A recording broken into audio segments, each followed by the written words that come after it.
Welcome to the ISB podcast. I'm your host Sahil here with Rahi and Roy. We are doing a Copa America recap as Copa America just concluded yesterday. And boys and girls, ladies and gentlemen, it was 3 weeks of extreme. How do I put this? What word should we use to describe the Copa America? Extreme what? Extremism. Wow. Extremely poor fields, extremely poor organization, extremely poor refereeing, extremely poor football being played on the field. It was poor in every way, shape, or form. My God, it was a terrible tournament. Let's be honest. Let's put it out on the table. It was extremely bad. It was. At this point, I don't care. At this point, now joke, that my team is victorious. The whole tournament, I was pissed off. The main thing that pissed me off, I know the pitches were awful. I know it was scandalous with the referee calls. I know the play itself was violent and low quality and so many fouls and players rolling around the entire tournament. And the tournament was underprepared. The federation, not the federation, CONMEBOL, was completely underprepared for this. But what pissed me off the most was the lack of attention, the empty stadiums. You don't see this when it's held in South America. You don't see this in the Euro. Not even timeout. Albania is playing. It doesn't matter. The final was not empty. In fact, there were 7,000 extra people. They just came in, man. There was more than capacity. There were people in the ventilator shafts. They were everywhere, Roy. It wasn't empty. That's what I wanted for every game. There should be people in the ventilator shafts for every single game in this Copa America. Every 4 years. Every 4 years, this tournament, and you have a stadium where USA is playing. The host nation is playing, and half the stadium is empty. What is this? Well, you know what the ticket price? You know what the minimum ticket price was for the final? You guys know? You want to guess? I mean, I'm guessing what the day of, maybe 1,100. Probably, I wouldn't be shocked. I don't know. I'll go $500. The lowest ticket was $1,600, almost $1,700. The suites for the final were $100K. $100K. Wow. That's a lot of empanadas. And despite that security, with that kind of cash, security can't figure out what's going on. So we'll have tons of videos after this about the fact that, it's embarrassing because all of us are US citizens, and I think our country is going to be hosting a World Cup. But this is a global show, so we won't talk about well, there is one nuance to that. Yes. Which is that this tournament was officially and exclusively organized by CONMEBOL. Just an FYI. So the last one was U.S. Soccer CONCACAF in coordination with CONMEBOL. Yeah. This was the CONMEBOL show. They said, we got it, guys. We got it. Okay. So they did not. Read into that however you will, but yeah. Bielsa had an opinion on what that means and what that came about as a result. But that's an interesting nuance. All right, so let's talk about the football a little bit. So we'll start with the final because we haven't really covered the final. And I thought it was very interesting because I thought Colombia came out strong. And then I thought, I know, Rahi, you put out a TikTok about Messi after he left the match. And, to be honest, I would agree. I would say that after Messi left the match, I thought Argentina played better. Now, I'm not saying those are correlated, but that is what happened on the pitch. I said that? I don't know who said that. Someone said that. Someone said that. I would agree. I would agree with that assessment because it was quite interesting that I saw that happened. And I want to add another point that I realized about this is the reason, or not the reason, I shouldn't say the reason, a major reason why this Argentina team in the last few years has risen to the top of the world and won these tournaments is the other players besides Messi are darn good players. So everyone out there who's a casual fan and doesn't understand that, this is not Messi. This is not the Messi team. Yes. The other guys out there are pretty good. So, all right, guys, let's get into it. I actually love that you made that point because it's not the point I would have made, but it's an incredible point. I think we get obsessed with talking about Messi, and the players are fine with it. They're all playing for him. DePaul is playing for him. Macau, they all love him to death.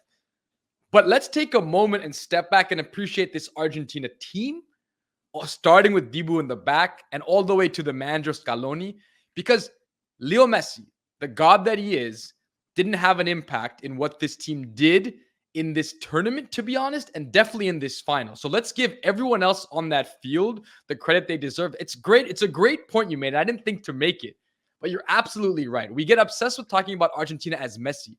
But today, Argentina was a team, or whenever the game was that yesterday, that this was a game about the other players. And Lautaro Martinez, man, the guy shows up, big goal after big goal for this team.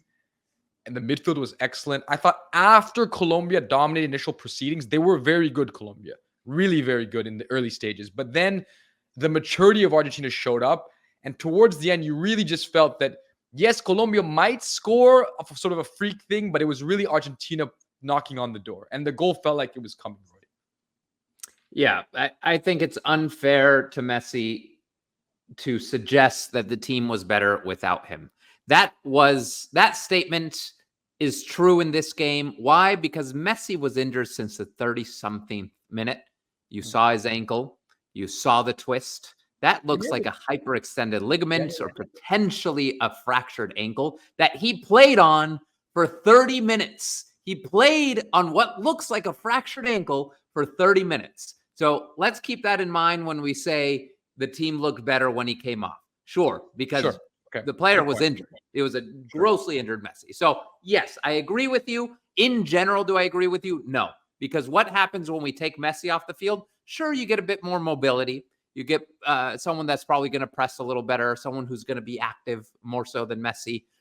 But you lose the magic. And if we know anything about the sport of soccer in this day and age, you watch the Euro, you watch the Copa America, what was missing for most of the games was magic. That player on the field who you don't know what he's going to do next, but you do know it's exciting. The second he touches the ball, the stadium rises to their feet. Why? Because he produces incredible moments. And we just don't have that in this world, but we still have it with Argentina and Messi. So this idea and this narrative that Argentina is better without him, Argentina is not as fun to watch without him. Argentina is going to be fine. I think we need to appreciate the team that Argentina is. That's all we're saying. And I agree. Yeah. I agree that as a team, we shouldn't talk about Messi as much as we do, but he also deserves it. There's two sides to this. He deserves the focus. He deserves the spotlight for not only what he's achieved, but what he continues to achieve. Dude, he had if it wasn't for his team, I forget who got in the way. I think it was Alvarez. But he had a beautiful play in that first half that absolutely should have been a goal. It was going into the goal. If not for his teammate getting in the way, it would be a very different conversation. Yeah, it was an interesting match because Colombia has been the best team in the tournament. And I thought they played a pretty good game, a pretty good match as a whole in the final. The thing was in the final third is where I think Colombia lost this match because for whatever reason, they couldn't figure out that last part of it. And I think that's where the four guys in the back for Argentina deserve a lot of credit because that's really what I think propelled them to these championships, in addition to, of course, Messi and all the other. But like that, because we saw Colombia didn't really know what to do when they got there. Despite all the great midfield play and all that, there was a couple dangerous opportunities, but not much. And I don't think, and Martinez didn't really have to do much in that match. Yeah. Well, he decided not to try and save something that was going in. That would have been an extremely embarrassing goal, but he basically puts his hand up. It's going wide, ends up hitting the post. He had no idea where that was going. I'm not sure why. He knows. Let's give him credit. He's a brilliant goalkeeper, man. He is a brilliant goalkeeper. He knows that one. He was a bit lucky, man. The thing was a lot closer than he realized. Yeah. But I think it was off Cordoba. But I think we also have to give credit to the four guys in the back for Colombia. I thought Davinson Sanchez was incredible. They really defended really well. I just think you're right. They're missing a little individual quality in terms of being able to finish chances. Luis Diaz created, but they sort of hustled and bustled. But once they got to the box, there was no ideas, right? They had shots, but the shots weren't threatening, right? It never really felt like they were going to score. I mean, I honestly can't think of the one moment where I felt like, oh, here's a chance. Whereas Argentina created probably 3 or 4 good chances. More dangerous.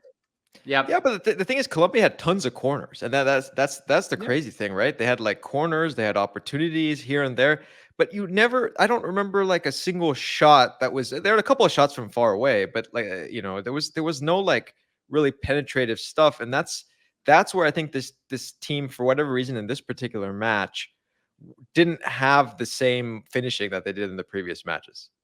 Yeah, they didn't, and it's final, impressive. man. It's impressive defending, though, Roy. I mean, those Argentine defenders give up like 7 inches to some of these Colombian, defenders that come up for corners. So it's impressive the way Argentina defended those corners, considering the size discrepancy. Yeah, and we got to keep in mind Colombia's potentially a top 10 team in the world at this point. I would put them around there. Not even potentially. They're certainly a top 10 team in the world. Certainly fine. Certainly I mean, they are the second best team in South America, cemented after this tournament. Now, I mean, you're talking about a team that hadn't lost in 2 years, that was firmly playing the best football of anybody in this tournament, aside from Argentina, you might say.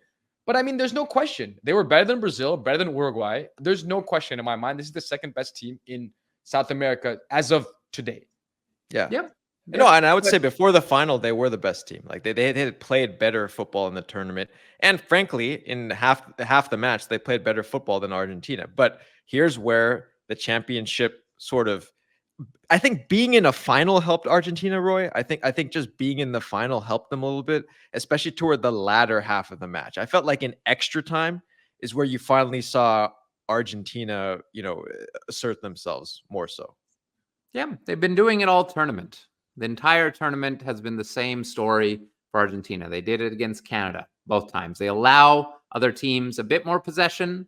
They allow them to think they're in the game, to think they're the better team, and then they come and win the game. It's the story of every single game. A team that is the best team in the world at this time has the luxury to do that. They have the intelligence to do that. They have the mastermind, both on the field and off the field, in Messi and Scaloni, to be able to drive a game in the way they do. They play a very mental game. They allow the other team into the game mentally, and it ends up destroying the opposition every single time. Argentina has been famous for it this entire tournament, and they've been doing it in World Cup qualifiers as well. So I'm not surprised at all that Colombia looked better in the first half. I'm not surprised one bit that they weren't getting those super dangerous chances, aside from 1 or 2, but even those weren't super dangerous. It's just the way Argentina has been playing lately, and it's been working, and it worked again in the final. And there were signs for Colombia, right? If you watched the Uruguay-Colombia game, you thought, yes, Colombia was the better team, but Darwin Núñez was on the end of some chances, right? The difference is, for Argentina, instead of that being Darwin Núñez, that's Julian Alvarez or Lautaro, right?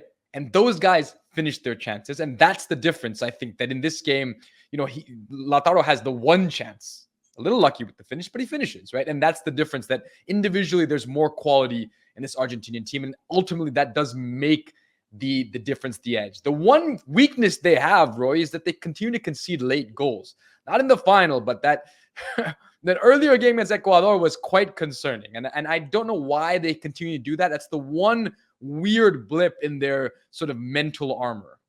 Yeah, I don't get it. I don't know what it is. I don't think it's something noteworthy, but it's happened a couple times already. And actually, the closest Argentina got to losing this tournament was that Ecuador game, because of the Jordi Caicedo chance right after that, and that could have been it. So that was crazy. That I felt that was actually a lot closer than this particular match. This one, despite how good Colombia is, I just thought the chances were not very, threatening. But even if it went to penalties, you felt that Argentina would win in penalties anyway. Yeah, right? Exactly. Kind of it's that. So that puts a wrap on Copa America. There is going to be there's a team coming out of Europe that Argentina is going to have to contend with. We'll see next year in the finalissima with that. Obviously, that's España and Spain, which is they're going to have to be at next level in that match. But let's put a wrap on the Copa America. So briefly, what stood out? I wrote here the teams, but just in general, like what stood out for you guys at this Copa America? I think number one is how poor CONCACAF is as a region, and how much distance there is between a team like the US and Mexico and their inability to play against sort of middle of the road South American teams, right? I mean, an Uruguay team that, couldn't get past Colombia, that is probably firmly the third best team maybe in the region, made the US look average, right? Mexico, couldn't get out of a group, with a Venezuela team that, well, okay, right? I mean, so this is interesting in that CONCACAF has a long way to go. That's number one for me. And number two is I just don't think Argentina has a serious competitor in this region. And so that's the other thing that stood out for me. I think they walked through this tournament, right? In the past, I think the Copa America has been very difficult for Argentina to win. And now it just doesn't feel like, it feels like they didn't really break a sweat. Yep. For me, biggest surprise of the tournament, not surprised Argentina won, not hugely surprised, but hugely disappointed that USA did the way they did and we got rid of Berhalter. And it's just typical for USA to come into a tournament like this and completely underwhelm. But the biggest surprise for me was around the organization, the pitches, the fan base, and saddest of all for me, it came down to a lack of soccer culture in this country during this tournament. This is a major, major international tournament where the world, or at least our side of the hemisphere, comes together, and it's quieted for nearly a month. That didn't feel like the case here. It felt like a second-rate tournament. It felt like an afterthought. And even marketing. Rocky, how many times have you walked down the streets of where you live and seen a billboard for Copa America? How many times have I seen it? Zero. How many fan zones were there? In Europe, there are fan zones in every city in Germany where people can go in the streets and they know where to watch these games. I spent 20 minutes on Google trying to figure out where a viewing party was for the final. Yeah. I couldn't find information anywhere. My local LA Galaxy didn't host one. LAFC didn't host one. None of the professional soccer teams here were hosting viewing parties. That is embarrassing for this nation. Yeah. And the other thing, during a Copa America match, I was at the Galaxy Stadium. They were showing a baseball game on the TV screen. So that shows the culture we have in this country is not a soccer culture. It won't be anytime soon. It's something we have to accept. And this tournament really elevated that. It was a gross reminder for us. There's still 2 years till the biggest soccer event in this land in a long time. So let's see. Yeah, I will mention it. I do want to say there, in my opinion, there was one standout team from CONCACAF, and that was the Canadian national team. I think that team, regardless of whether people feel that they're competitive with the South American teams or not, they got past Venezuela. They made it to the semifinal, almost beat Uruguay. So that actually is in my opinion a standout team for the Copa America. Yeah, so 100%. Yeah, and I think more to come from all these teams. We'll see how Argentina compares against Spain when they play Finalissima, and that's I know that's so exciting. Normally I don't care, but this is so interesting. That's going to be incredible because you have basically the birth of a monster in Europe. I mean, that team is a monster, and then you have the monster you already know in Argentina. It's very interesting. It's a super interesting match. So everyone out there, we hope, despite all the issues with Copa America, that you enjoyed the tournament these last 3 weeks. If you've been enjoying these videos, please subscribe to the channel. We will continue to talk about the aftermath of this tournament. There's a lot of topics that have come out of there, so we will discuss this. I will say it today for the last time, and then I don't have to say it again. Vamos Copa America. And now, vamos Argentina. Congrats again. And let's see who's gonna take them off the throne, because they have the throne for the last few tournaments, and let's see what happens. But World Cup 2026 is Argentina's once again, boys. Vamos. Please. 2 in a row. Let's do it.